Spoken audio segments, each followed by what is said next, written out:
republic for which it stands, one nation, under God, indivisible, with liberty and justice for all. We have a guest here this evening, Mr. Bryce from Providence Church here in town. I'd like to lead us in prayer. Would you like to join me? I appreciate the opportunity to be here. I told him, I said I wouldn't speak long, but I would take an offering before I leave. And they told me just make it a big one. But I'm not going to do that. Our church was started 25 years ago. And we met for 5 years, for those of you who know, in Jimmy Chapel's wedding chapel over on Woods Road. That was our church home before we built our building we have now. To give you a public announcement, the 25th anniversary celebration is August the 3rd. So you're all invited. Bring your money with you and come. We'd love to have you. But I do appreciate it. A couple of things I want to say. Robert Dale has been involved here, I think, as long as I've been in the city.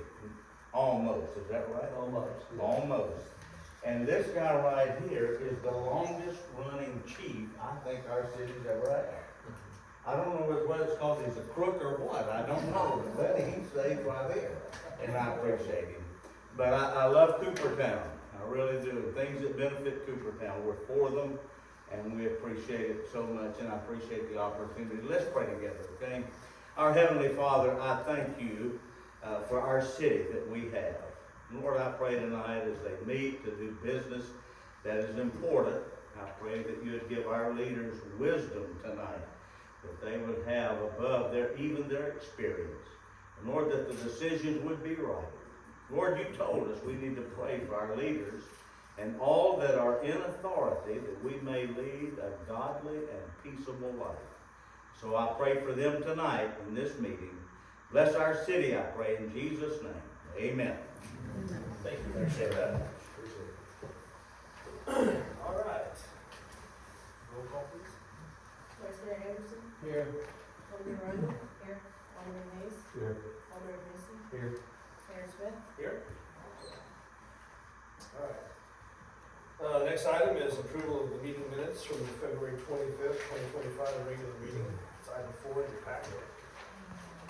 Good to look at those. So I'll entertain a motion. Make a motion to accept. Motion. Second. Roll call, please. Vice Mayor Anderson? Yes. Alderman Rundle? Yes. Alderman Mason? Here. Yes. Alderman Hayes? Yes. Mayor Smith? Yes.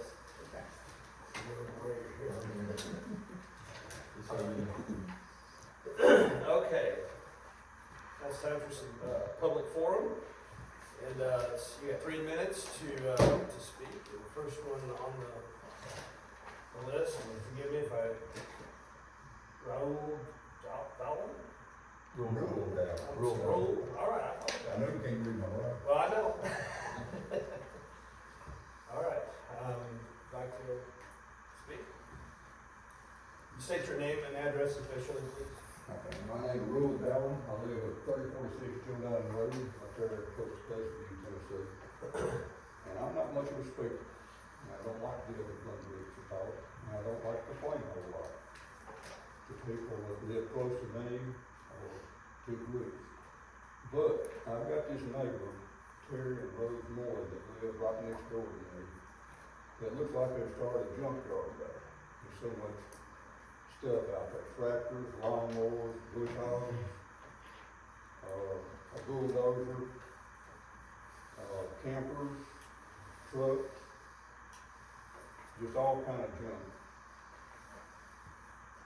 And I enjoy living in the country because of our freedoms, that we don't have any restrictions and such. I think something like going on down there should be some rules and regulations on that.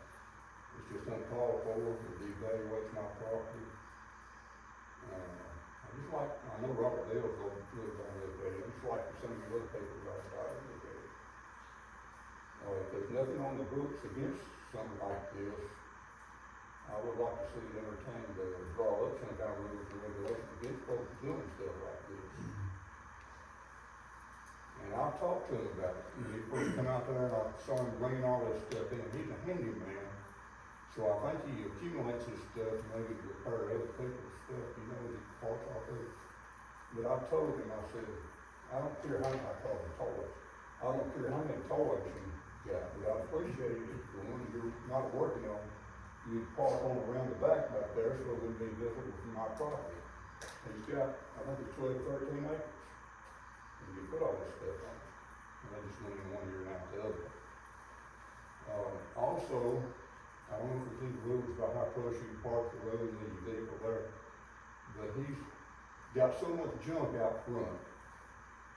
These vehicles are literally a car width from the asphalt. So when I pull out and look down the road, I have to almost pull in the road to see if anything's coming. And I've talked to him about this too. And one ear and out the other. And I don't know what the distance is on building something or putting up a structure close to the asphalt. But his carport looks awful close to me, so if he backs a car up to it, there's only one car width before you get to the carport. There's so much junk in there, it's a 2-car carport, there's so much junk in there you can't get one car in. It's got all kind of buildings out there that accumulate stuff in it. It could be that bad if all this other stuff wasn't out there to overlook it. But anyway, that's just something I wanted to mention. And it may not help, if it was any rules wrong of it, might not help me, but maybe it'll help the next person. Vicky's here, maybe she's been out there, cause I had to go out there. Yeah, our code requires that we send a certified letter to those folks. I've been out of state quite a bit the last 2 weeks, so I have not gone out again.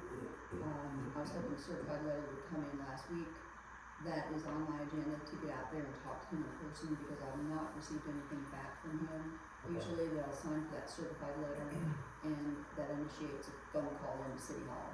But I did notice that building close to the road, which is not, it's just not acceptable. The You can't, carport, well, it's actually a building of some sort that is pulled in The there. building you So have. you can't see when you pull out your driveway. Cause I pulled in your driveway just to be able to get photos of that, and you can't see around it, so it's gotta be moved back. But we do not allow, in the ag district, and he's zone ag, you can have vehicles that aren't licensed, that don't have tags, that are, we just don't have any code against that. So as far as if he has vehicles there, we can't stop him from the vehicles. I do agree that there's too much stuff collecting on that lot. My suggestion to him would be either fence it in, move it in the back, because he does have the acreage. Or if he truly is trying to open up some type of junkyard, he would have to get permission from the town to do a business like that. So my goal is to talk with him and see what we can get him to do to work with us and try and improve the site. So you that, have changed and rezoned to commercial. In- You plan on using that for vehicles? well, I believe it'd be a special exception for that type of use. It would just be a process, doesn't mean the town will approve it, but if that's what he's trying to do, we'd have to kind of look at what he's trying to do and see if it's illegal for that area. I would prefer to not start something like that on that road, because you've got residences nearby, and I don't think the neighbors want that, Okay. or the traffic, so. Okay. Yeah, so Robert Dale did talk to me, I think. You Okay, probably appreciate it. contacted him, yeah, so we're on it. Okay. Hopefully we can get some action out of the guy and get I stuff. hope so, because it don't look like he's slowing down anytime soon. Yeah, he's a collector for sure. Thank you. Next is Judith Bentley. State your name officially and address. Hi, I'm Judith Beverly. I live at 2682 Woods Road, directly across from the rezone. So when I look out in the morning, I see stakes out there, and I know my trees. I mean, they're not my trees; they're across the road, but I love them. If this goes forward, that's going to look a lot different for me. There's going to be a lot more traffic on my road. That road is so narrow, we can't even paint a stripe on it, evidently. So putting more traffic on it concerns me. I know the speed limit has been lowered on that, and I appreciate it, but as you know, the sign does not change people's behavior on that road. So I'm just thinking about the more traffic, a tiny narrow road, trying to get around the mail truck, how all that's gonna look is gonna be, tricky, for sure. I know the last meeting that we had, the attorney that was here from the developer mentioned maybe 8 houses.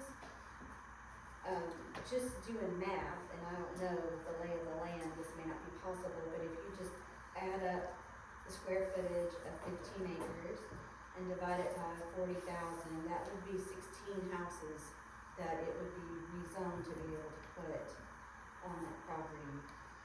Just doing math. I mean, again, that probably wouldn't actually work out if you look at the lay of how that goes, but I imagine that it could be more than 8, as was discussed at the last meeting, and it hasn't reached the point where they've developed a plan and submitted it yet, so we don't really have that to go by. I have concerns about how many houses that's gonna be.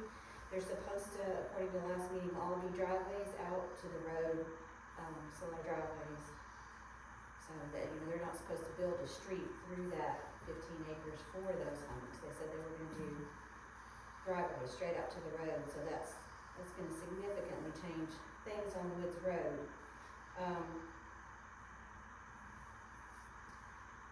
Then of course, we just had the road closed today to replace that culvert, because the storm damage, the water runs down through there and carries debris, and to my understanding, that's what happened to that culvert. It got ruined from storm damage, and we don't even have the extra homes on the street yet, and we're already, having to deal with this just as is. So when we have more homes on the road and more runoff, that's gonna be a bigger issue. I think that's about what I've got in my notes. And then I do have a question I had at the last meeting, but I think I don't fully understand the process, so I think we're a little early on. So we did the meeting last month, or at the beginning of this month, whichever it was. Then this meeting, and then there's at least one more committee meeting that this goes to? Or how does that The work? second reading of the ordinance, Back at the same group that we were at this before? meeting here. Oh, this, okay. And then there would be planning, they'd have to present stuff to the planning committee. And that's when we get to see, like, they draw out what happens, what the plan is. That'd be 2 more meetings from now. It depends on when they present the stuff to the committee. Okay, but at the earliest, then that was. All right, well, thank you for hearing me, appreciate it. All right, we got Brad Epley as well. Yeah, Brad Epley, 2682 Woods Road, that's my wife, so I guess she pretty much summed it up. It would severely impact our quality of life. We really enjoy living out there. We have two houses that we can see. The developer bought it as agricultural. They can develop it that way, but no is a perfectly good answer, so thank you. Thank you. All right, we'll move on to old business. 6-1 in your packet. This is the mixed-use industrial commercial zone design guidelines. This is the second reading of the public hearing, ordinance 2025-003. A motion to discuss. Make a motion to discuss. Ordinance 2025-003. Okay. All right, we have a motion and a second to open the discussion. Any comments or anything that, we reviewed it last time. We discussed it last month, and the only real change is what's highlighted on page 1. I would think you need change from the last meeting or change No, in the change ordinance. from the Yes. ordinance. Yeah, this, it goes through kind of the mixed use, like we talked about for the landscaping, the trees, the entrances and all that stuff that we discussed before. Came out of planning commission and stuff, so.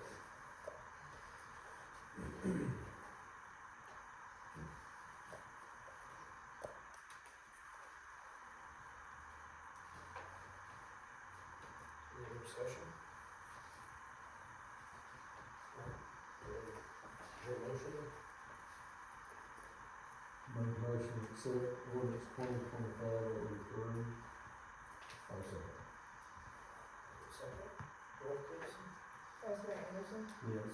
Alderman Rundle, Yes. Alderman Hayes, Yes. Alderman Mason, Yes. Mayor Smith. Yes. Yes.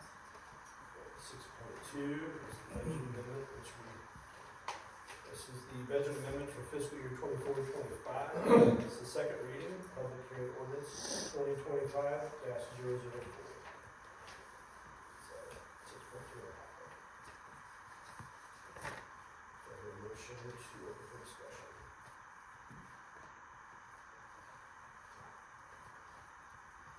I'll make a motion. Okay, any motion? Second. Nothing's changed since last time. This is what we discussed last meeting.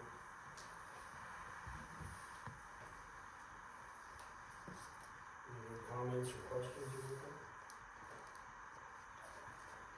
Not, do I hear a motion?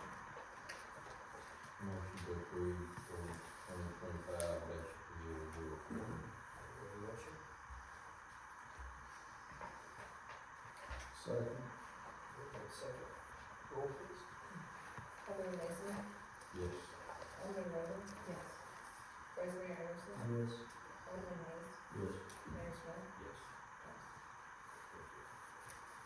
On the new business, 7.1 is the W&M Investments request to rezone 15.05 acres, the map 111, parcel 132-00 on Woods Road, Old Coopertown Road, from agricultural to rural residential. This is the first reading of ordinance 2025-002. That's 7.1 of the pack. Any motion to open for discussion? Make a motion to open for discussion. Any motion? Okay. Second. Open for discussion. Wasn't this approved by the planning committee, to change the zoning on this at the last meeting? Yeah, so planning commission has recommended it up to us, they approved it, recommended it up to us. So this will be the first reading of it for us to review and discuss. Any questions, concerns, comments?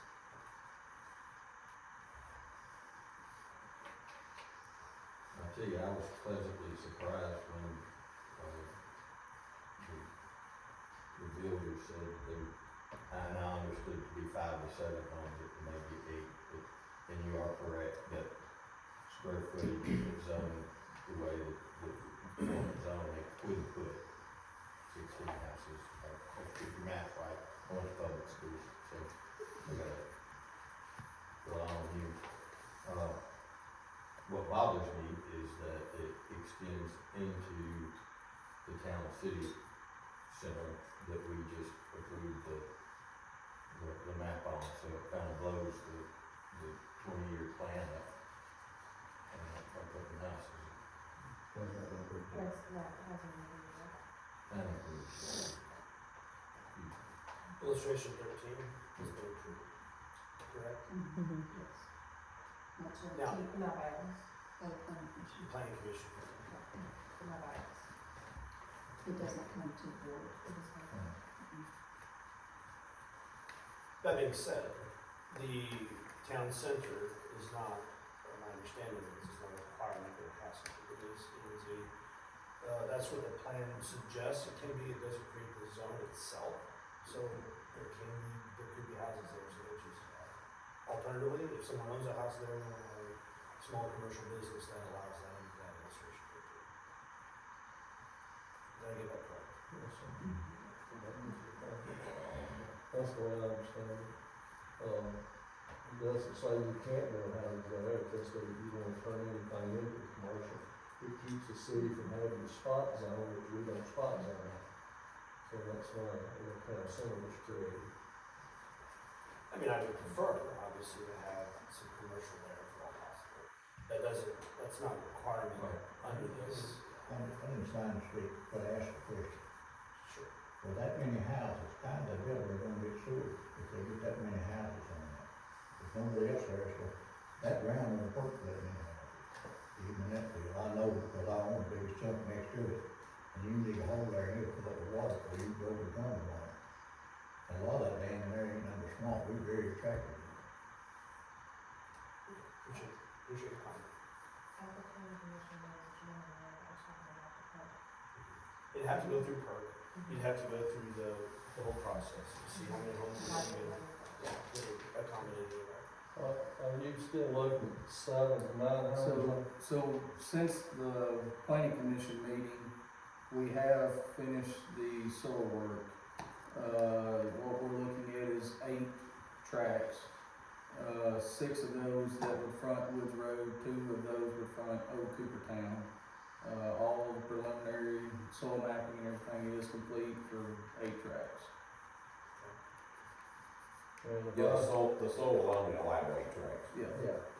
Right, so If it you could be wanted 16. 10, you couldn't have 10. Yeah, No. that's all it allows, Yeah. yes, sir. Like I said, that would be 6, of course, the majority of the road frontage is Woods Road, so you're gonna have 6 tracks that would front Woods Road, 2 that would front Old Coopertown.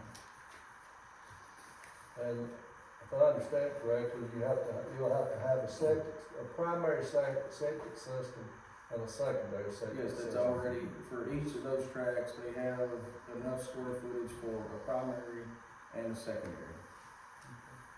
That's right. Not an Adenis pod of. No. Mhm. No, conventional system. Like all the homes are up through there, you got, well, most all the homes up through there only have one system. The law can change to where you have to have a primary system there and a secondary system. I've got a question, talking about the town center potential zoning, is there any active works from the city standpoint on infrastructure to support something like that, or? Cause obviously you do something like that, you gotta have sewer, you can't do septic with commercial. Didn't know if the city had anything going, as far as a sewer system, or if you're talking 20 years down the road, or longer, or. That's a great question. I mean, the simple answer is we don't have anything in the works at this point because it literally just got approved, a week or so ago. And so, it would depend upon the development. It would depend on if someone's literally just wanting to take an existing home and have to go through the process. Yeah. Or if there's gonna be the actual town center, concept, then that would be a whole development thing that the industry would be involved. Well, I guess the only issue there is with just 15 acres, there's just not enough there to support sewer, everything on site is what I'm getting at. Now, if the city had plans for a complete sewer system that would run through there, with acreage nearby for treatment plants and whatnot, then, that's something that would be entertained, but if there's nothing there. If you're offering drip fields and stuff. Well, that's what I'm saying, we just don't have the acreage for that. I mean, you guys know, it would take a significant piece of land to be able to set up a plant and, it's strategic with grades and whatnot for surrounding properties too. But the problem with that too, you bring in the sewer, you're gonna not only improve your commercial, but the residential is gonna go through the roof too. So, Yeah, at the moment, there's not been any, okay. I'll be honest with you, from a commercial point of view, the interstate area is much more the Yeah. focus is at this point. Absolutely. But, if somebody wants to come along and talk about how to put a sewer system in there and develop it and everything, it's open for discussion as far as I'm concerned. But Yeah. I don't think it's gonna be fast enough for what you're talking about, or even there's no And concept. that's, just with the talks of the proposal for the city town center, I was just wondering if with all that moving forward, if there actually was a plan for sewer in place, it's not, and, We have, yeah. So it's just a proposal that's years down the road. it's available. It's a 20-year plan, Yeah. that's what it is after. So Yeah, could happen tomorrow, could happen in 20 years, it could never happen. yeah, absolutely. But yes, to answer your question, we're looking at 8 tracks, 6 on Wood Road, 2 on Old Coopertown, septic's already mapped out, approved, ready to submit to the state, so.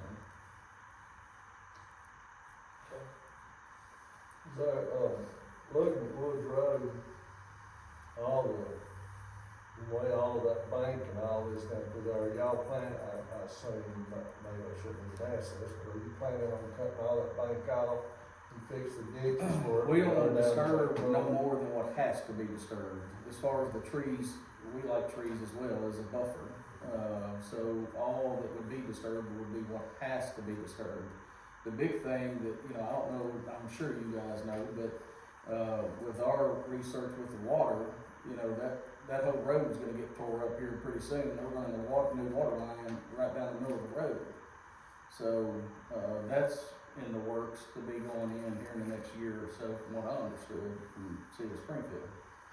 So, I'm not aware I'm of not that. aware if it's running Yeah. down. Middle of- matter of fact, Steve's already been doing, they've been buying right away up Yeah, to 257. They have. And he's already done the survey work down Woods Road as well, and that's what he's saying, they're not buying right away down Woods Road, they're gonna run it right down the middle of the road. I think it's a new 6-inch That's line. the first I've heard that they're running it down the middle of the road. Usually it's taking it down the right of way, but I Yeah. haven't heard From down. what I understood, like I said, Steve, and that was from Terry also, at Springfield Water, but that was the plan. They've got right of way on 257, but not Woods Road, so the Right. plan is to run it right down the middle of the road. Well, That's not what he fixing told some me, but roads, yeah. we'll find out. What's the ditching and the runoff on that side of Wood Road, how's it? I mean, anywhere there would be a driveway, you would have a sized culvert and an entrance that would go into it. Other than that, it's an existing drainage ditch there. There needs to be some work on that side. It's- That's, I think there's gonna be a lot of work on that side, cutting those banks back. I would expect you to cut the bank back if you get the deal, because right now the water comes out, and as long as they keep the ditch cleaned out, the cover cleaned out, it runs fine. Yeah. But when the cover gets stopped up, the water's running right next to the road. Well, I think just, we will clean the roadway up. We've had other developments where we've had to do it, and it depends a lot on what the existing water line depth and everything is there too. There could be utilities there that would not allow us to do anything. Now, if we can, and if we have to, we'll do it, but we like to try to conserve as many trees as we can, but what's left, we will clean up, make it a lot more presentable, so that it's not a wear and tear on the drainage system too, so. Cause at the end of the day, you want it to look as aesthetically pleasing as you can for the homes. And assuming that, you know, the runoff, I mean, and it's one of the things we're gonna be tackling with the street department, is a lot of drainage and trying to, you know, there's drainage issues that everybody knows around town, and it's gonna cause damage to the roads long term. So in situations like this, where there may be more runoff, we just wanna make sure that if we can cut it, Yeah. without disturbing too much, I understand, that will be one of the conversations, I'm sure, kind of, so.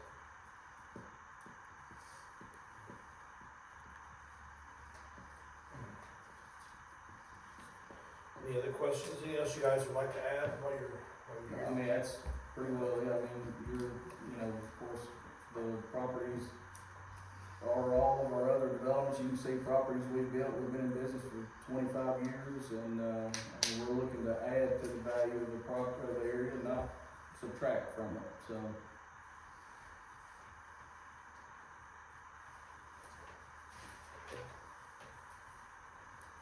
Well, I add that I live on Woods Road, and I've seen homes y'all built, seen places that y'all gone in and made look really nice, and that's what I would think this is gonna look. I mean, it's a beautiful building site all down through Woods Road. Well, and I'm gonna add, I mean, I grew up in this community too. I went to school here, up until I had to go to Springfield High School. Played baseball here, lived here, and worked with families all over this community. So I don't have any interest in doing something that doesn't add to the community. And I think Bob would agree Yeah. too, so. Yeah, I've pretty much been around here too. But know a lot of people around here, so, yeah, we don't want to do anything to discredit, you know, deep value and stuff or whatever. I mean, that's not really what we're about anyway.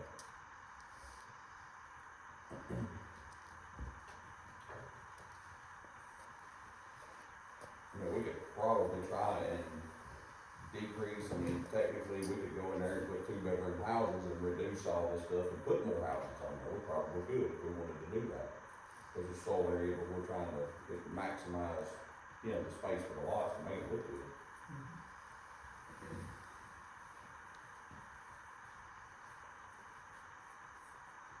You guys have any other questions or comments? I'd like to ask them or fix themselves. What's the average square foot of your house? They range, man. Really depends on the market. Recently, this market, you're probably somewhere in the 1,800, 2,400 square foot range, at a minimum. You're looking at all brick, either all brick or a brick cardboard combination. So if you're familiar with like the old 431, 431 area, we built all those houses through there.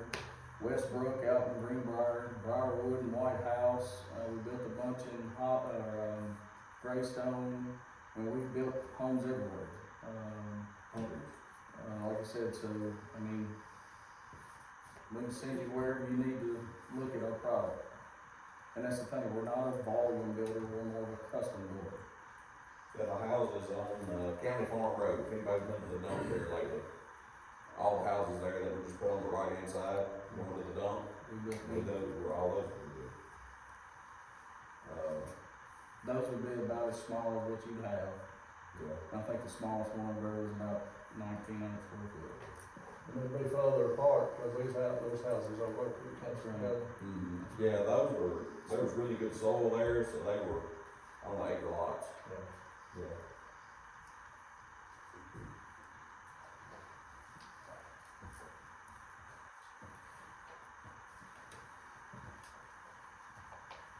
If there's no other questions. Is there a motion on the table? Make a motion to approve. Motion. Second.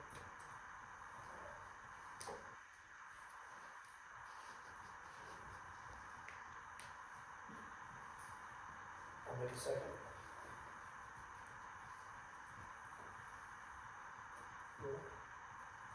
Vice Mayor Anderson? Yes. Alderman Randall? No. Alderman Hayes? No. Alderman Mason? No. Mayor Smith? Yes.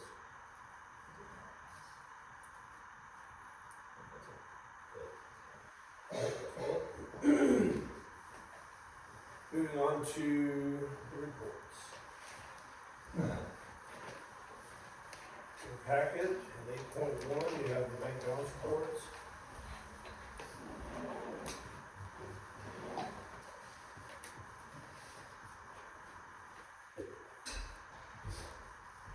The comments you guys have. We also have the report of financial statement. In the fire fund, there's still a lot in there, it hasn't been split up between the roads and fire department yet. There's still stuff trickling in, so we kind of wait, so we have the maximum split for the property taxes. That's why it's so high right now. About 50% of that would be going to the roads, We're on 35%. 35% of this amount.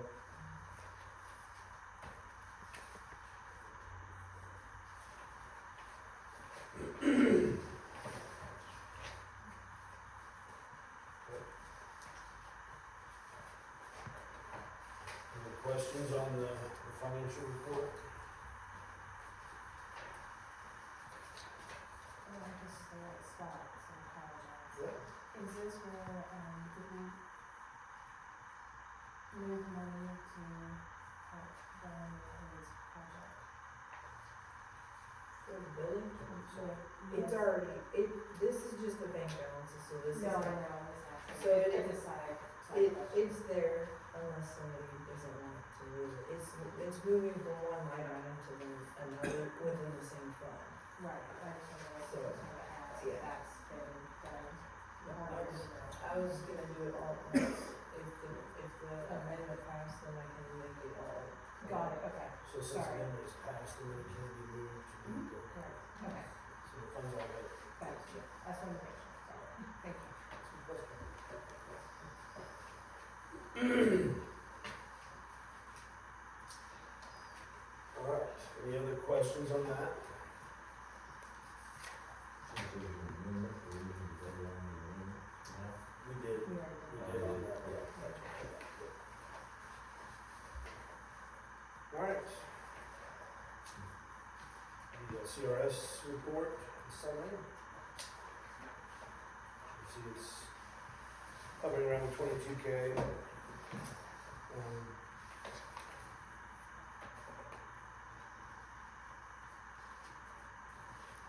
Some added, not a whole lot added. And there's the collections that are also there, so. Also the citation location reports behind it. Chief, if there's anything you'd like to add, you can do that on the review report, kind of combine it if you like. Yeah, I don't, I don't have a whole lot, tonight, guys. Let's see, going over the monthly activity report, we had 25 incidents, that we reported. 2 felony arrests, 1 domestic, and 14 misdemeanor arrests. We had a juvenile that was charged and cited for misdemeanor. 29 citations written, a couple of vehicle searches, had 9 traffic crash reports we took, responded to 11. We did seize a 2014 Volkswagen Jetta. It was seized under the principle of driving while revoked for DUI. That's currently in court, and those can take a while to get through the court process. But that's why you see a seized vehicle. Moving right along over to the monthly case summaries. We always have people driving suspended or revoked license, but with no deals. We did have DUI, the aggravated assault, child abuse. We had an arrest on that. Let's see here. We had a runaway juvenile, and a runaway she attended Springfield High School, which is away from Coopertown, so we ended up locating her the next day. We did have a suicide in our city. We don't see a lot of those, but every now and then we see a suicide a couple times a year. An overdose we responded to, elderly female accidental overdose on her meds. We did have cars that were broken into at the Quality Inn in the early morning hours. We had 11, 9 were gone through, and then 2 of the cars actually had items stolen from them. The suicidal ideation is typically someone who threatened suicide and they'll take them to the hospital, that type of thing. And then Civic and Vapid cases, we had 3 of those cases that were working. That's pretty much it for the report, not terribly a whole lot. I would invite you to our Jeep ride. It's April the 12th. We still need judges as of right now. The mayor and Ms. Wanda has decided to help us judge. So if anyone else on the board, please feel free. April the 12th, 8 to 10 is registration. 10 to 2 is the event. And then like I said, we still need some judges. We got some trophies to hand out. We have some items that were donated by multiple Jeep clubs, if you will, Dublin Motors donated to shop at the coffin, some items to give away as well. So feel free, if anyone in the room has a Jeep, we're having a show and shine. You can go to our Facebook page and it'll tell you all about our show and shine. We'd love to see you there. So that's pretty much it. We're still looking for officers. Yes, I have 2 open positions currently. Yes. Antoine, he is going to the academy starting Sunday. He'll be going to Toledo for 12 weeks. And then he'll be gone for 12 weeks and come back and do FTO after that.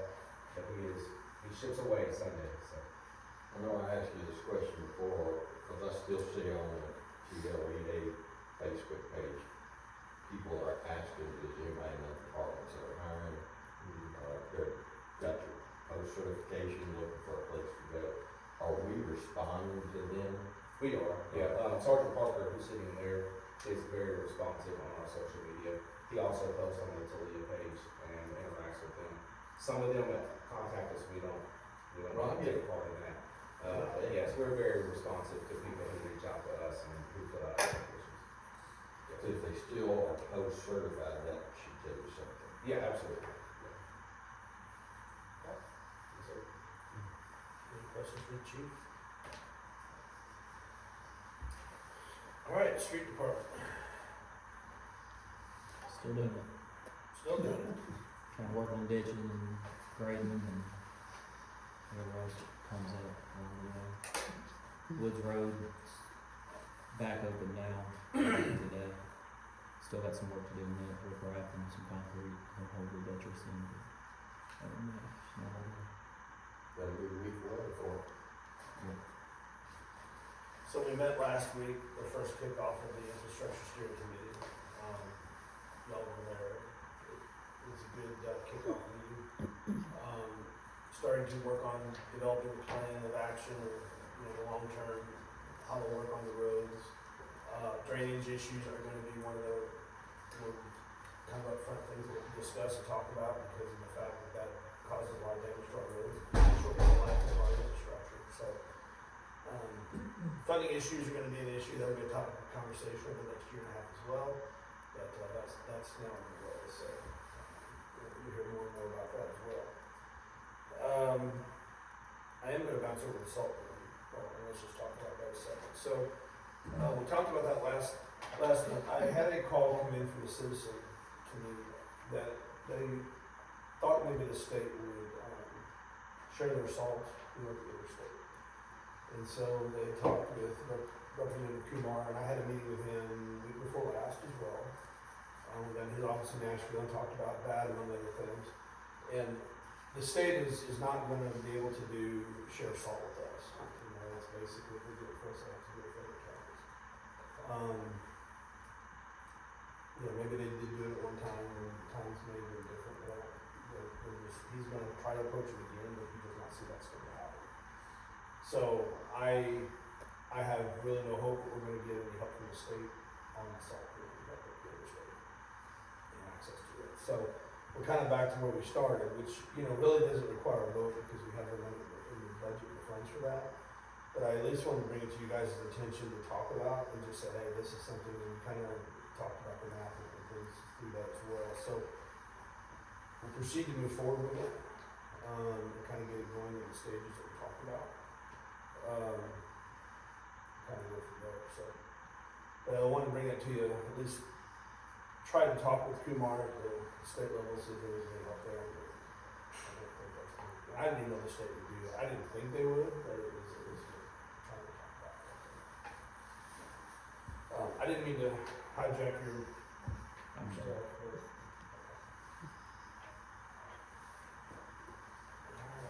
Well, is there any need in holding up on getting started on the salt bed? We know we're gonna build. I'm sorry, say it again. We know that we're gonna do the salt bed. Is there any need in holding up on it? No, I think we'll start. Yeah, I'll leave it, kind of work with him to get it going. You have to order the metal and all of that really kind of now, and then just stage it out, so then we'll go and get started on it. Yeah, cause it was a 3 or 4 month lead time on the building. So we need to go ahead and get that moving, and then that'll put us into the next fiscal year where we can really start land prep and everything else. So.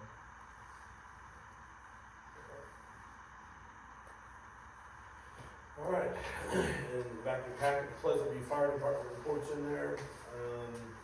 The one thing I'm gonna discussing the fire department, I did talk with PJ on, last month we talked about, they're doing 3% every year. If the rate of inflation is above that for over a 2-year period, then we have to renegotiate the rate. The other counties and cities are also in this contract. I pitched to them that we would want a deflation clause potentially put in there, and they will not do that. Chances are it will never happen because of the inflation kind of rate.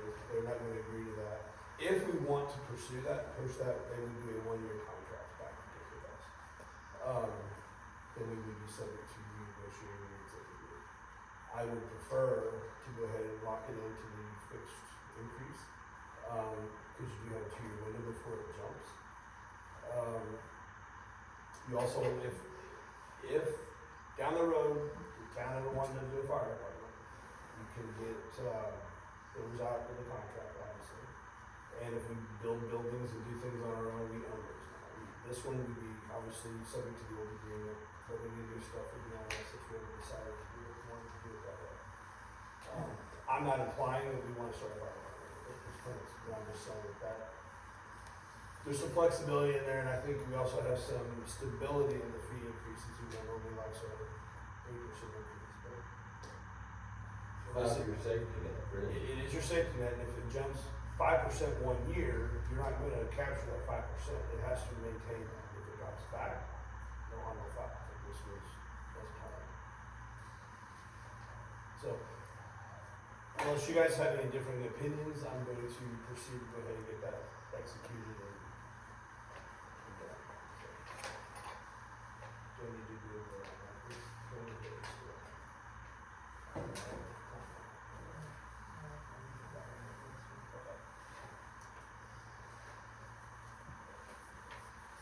Alright, any other questions on the fire department?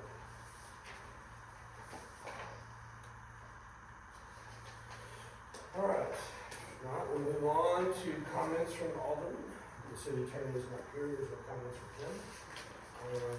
Anything from the committee, you guys sit on the committees, you wanna comment on anything? Alright. Have a good time.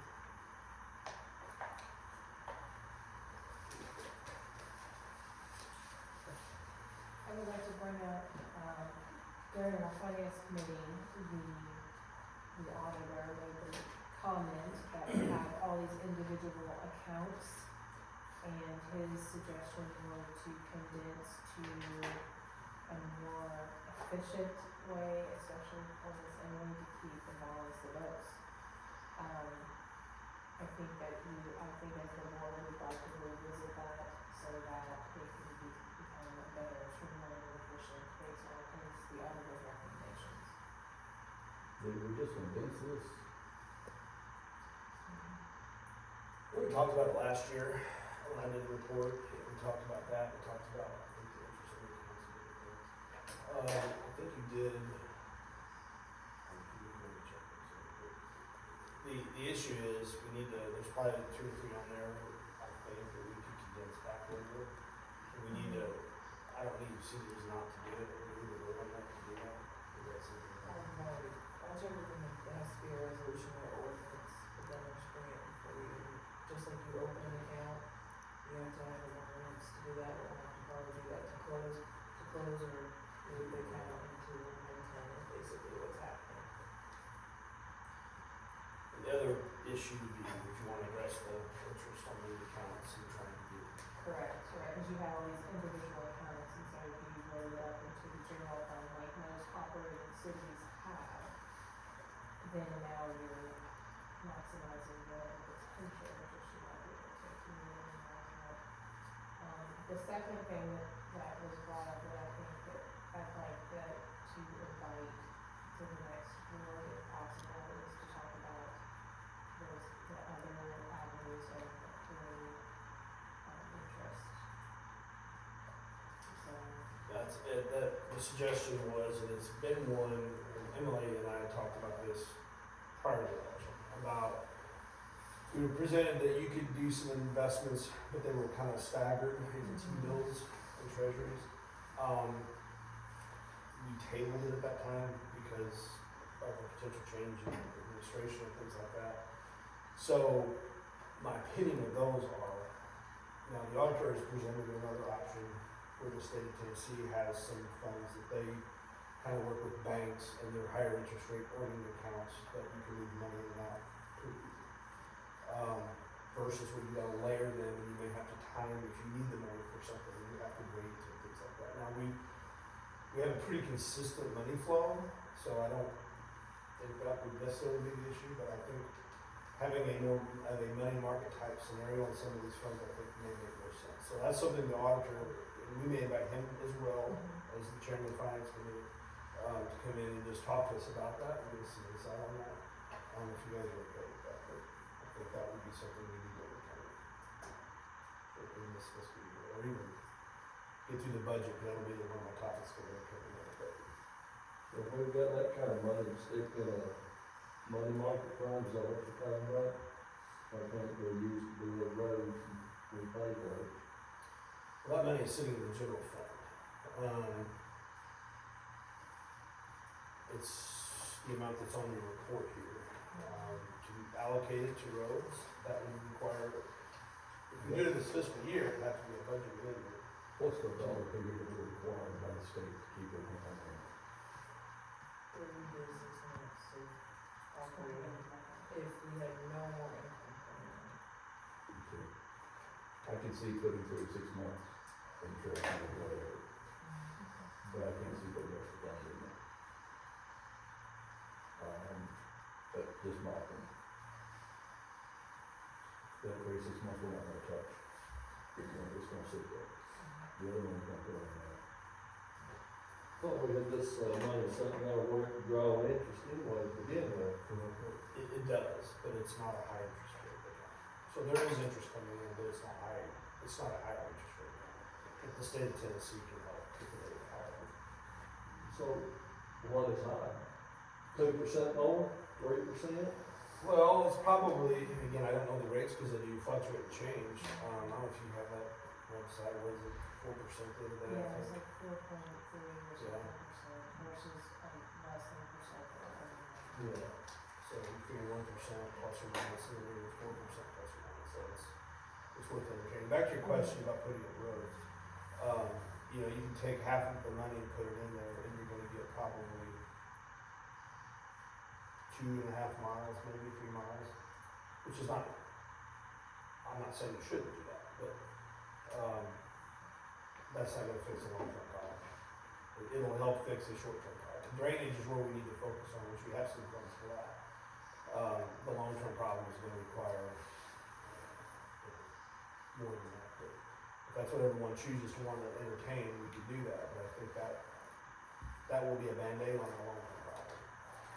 Well, I don't think we're ever gonna accumulate enough money to pay 10 miles of road or 15 miles of road at one time. No, I wouldn't expect to do that.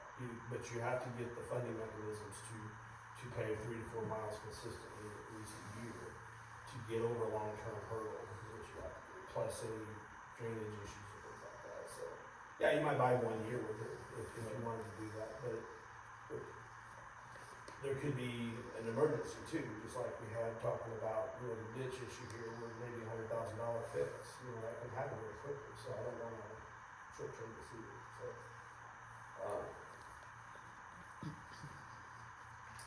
This budget year, we're gonna finish it out. The next budget year, we're going to work on, and we're working on that now, the budget. And that will probably be a fairly flat year, honestly. There's not gonna be a whole lot, we don't have the additional funds, we need commercial development, we need these things to help get these funds going here.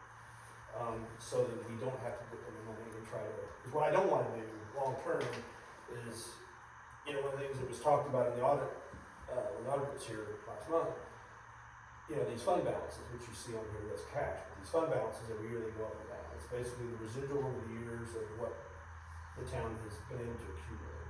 Okay? And the street fund is declining, to be expected. What I don't wanna do is do that with the general fund where it starts to decline and goes into a constant negative, because then that will become an issue. And that's what we don't want to do. If we wanna move money around at a later time for something, then we can discuss that. I'd rather be conservative.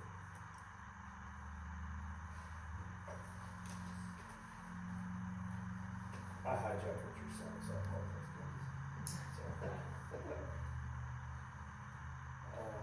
Speaking of budget, is there any other comments from you guys? Otherwise, I'm just gonna kind of bounce around a little bit here. So, I'd like for you to look at your calendars, whether it's tonight or over the next week, for the budget working session for April 17th. It's a Thursday. Maybe we can do it at 6 p.m. or 5 p.m. or whatever works for you guys. That way we can kind of go through the highlights of the budget with you guys.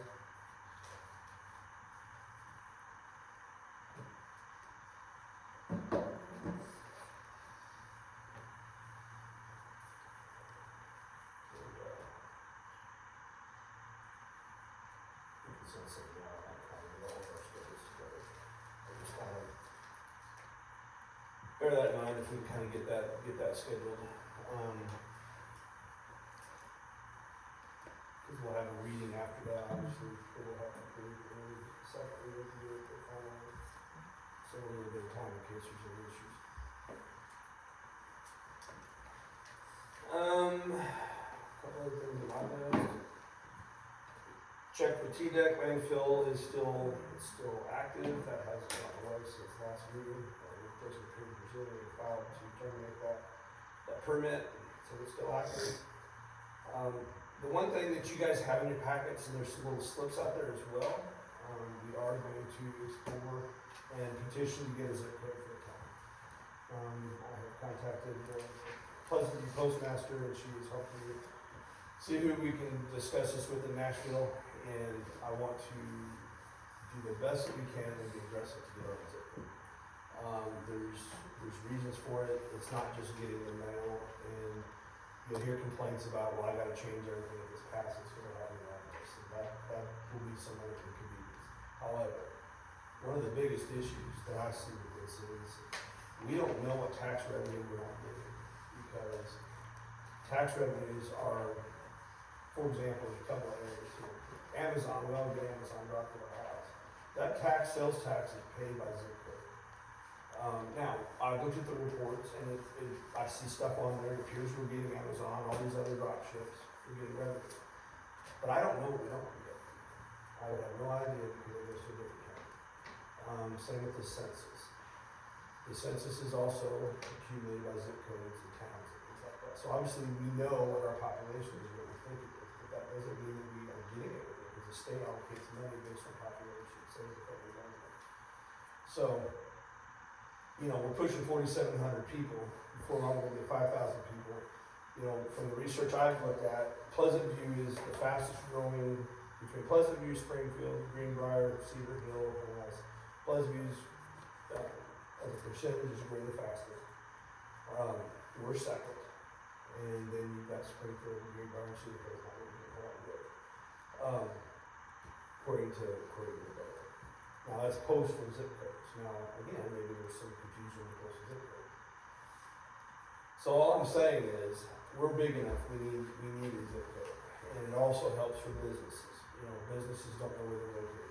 It helps for tourism. You know, you want people to come and celebrate our town. We want people to come to Coopertown and leave knowing they came to Coopertown. Right now they come to Springfield. You know, we're in Springfield, right here. Go to my house from Pleasant. Go on the other side, you're in Greenbrier. You know, and it's not that we have 4 zip codes and it's still tied to Coopertown. It's 4 zip codes and it's totally not even like that. And I think we need to try to make sure to capture all the tax money we can possibly get. And let's be a town. I mean, it's time. So there's an online petition. You can scan that code. You can go to our website. There's stuff I've got on there about why we should do this. Hand those out. Share on Facebook. I'll have a video probably going out tomorrow. And all that is, I'm going to send a letter to Nashville. I'm getting some letters from the state reps. I scanned the QR code. Yep. And took me to a landing page, put my name in it, but it defaulted to a Memphis address. So I had to go in and edit that Memphis address to put my address and zip code in it. So I did it sitting here for just a few minutes. It takes 2 minutes. Yeah. So there's a letter there that you can read, and it's the letter that would go to Nashville, and it's basically us asking as a citizen. So it's not technically you need to be in Coopertown, but if you're doing business in Coopertown or you don't live in Coopertown, you need to be close, because this is not really you're going to get checked for voting, right? This is to tell the Postal Service, I'd love to get 4,000 signatures. Don't forget it. We need more than 10. Okay. We got 10 right now. That was number 10. Awesome. If you don't have the internet, come to City Hall, because we have paper ones as well. You just sign them, we'll send them in. So we're trying to make it as easy as possible. You're going to start seeing signs around town, little signs to remind you. Or you can walk up to it and scan it or whatever. Encourage people to do this. If there's complaints, share with them. This is what you'll see on the website. This is the detail and the bullet points of why I think we should do this. I can't guarantee it's going to happen because they have to approve it. We're going to probably let it run for depends on how it goes. 45 days, 60 days, 30 days, we'll see. But I wanna get a lot of momentum behind this if we can, because I think long term it's gonna be good for the town. I think we've discussed it for years. I'm not asking for a post office. If that's a requirement, we'll have to deal with that. I think they can still run it out of the existing post offices, so I'm not asking to spend a bunch of money unless that's what the federal government wants to do. But I think it's time, so. Cedar Hill has a post office, and they don't have many people as we do. My Greenbrier mail comes out of Goodlettsville post office versus the Greenbrier post office. So there's ways to work it. It's just a matter of, we just need a zip code. I mean, even emergency services, they can talk about this. There's confusion even with people of where they live and who they're supposed to talk to from a police point of view. Somebody brought to my attention the other day when they go to the DMV to buy their, the car dealer, you're getting your plates and you're paying the sales tax. If you're in Pleasantview, they think we're in Cheatham County. If you Google a lot of stuff for Coopertown, they say we're in Cheatham County. We're paying tax to Cheatham County. Potentially. We need it here. We're sitting here talking about roads. Let's try to capture every penny that we can get. And one of the better ways to do it is to get a zip code. And now we are Coopertown. We're on the zip code map. We should be proud of that. You got any feedback or you talked from the state level about why we haven't been able to get zip code so far? I've just been trying. My understanding in the past is because they didn't want to put a post office here. So I'm not asking for a post office. If they want to put one, that's fine. So, what we're gonna have to show the federal government is, hey, look at the population growth. Because I'm gonna give them statistics that are going back to 1990 or whatever year we pick. And it's gonna show this growth. We're pushing 5,000 people. Now, we're a small town in the whole scheme of things. But you're right, Cedar Hill can have a post office. They got, 700, 800 people or whatever, and we can't get nothing. The post office wouldn't be this spring. Yeah. So electronically now, they can probably write the mail however they need to do, like you're saying. So that's why I'm not really concerned personally if they put a post office in, because nothing's going to change. In my opinion, I don't work in the post office, but I don't see why we can't get that zip code. So my understanding was, and maybe others that have been here longer than I have could say differently, but it was the post office is one of the reasons why they would do it. Plus, when we originated the town, it's harder once the town's done and no one got the zip code. My guess is the reason why it wasn't a priority at that moment in time was the landfill. They were really focused on getting that, and I'm not so worried about a zip code. So I get that. But I don't know if you guys have done the petition drive in the past, or if you guys have, I don't know how far you guys have gone with this. I know it's been tried before, but. I don't think they did anything other than just inquire, Okay. as far as I know. They just inquired into it, about what you said as they actually got. Wasn't enough people and they didn't know about a post office. There wasn't enough people to build a post office, I think is what it was said. Right. Well, since I'm trying to take that off the table, hopefully you can guys. Who knows? I don't know, that's what I'm saying, I can't make any promises, but if we don't ask them, we don't know, but I think it dawned on me, when we were talking about this sales tax and stuff, it's like, all the money, because I don't know what we're not getting.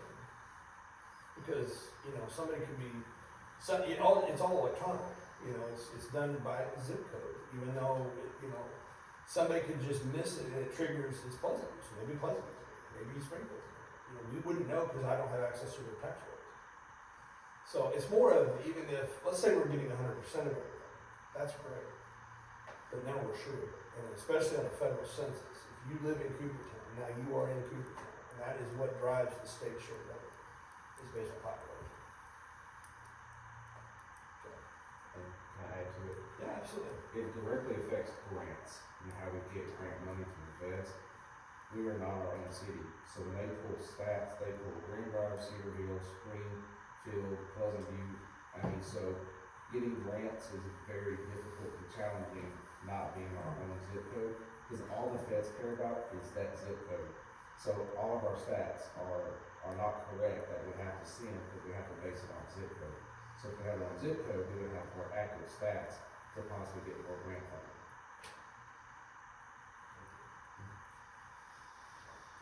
Anyway, if there's any other questions or anything, feel free to reach out, talk about it, please share it with your neighbors, talk about it, I wanna try to we'll try, see what it goes. So, that's all I've got. Anybody else got anything for the good cause?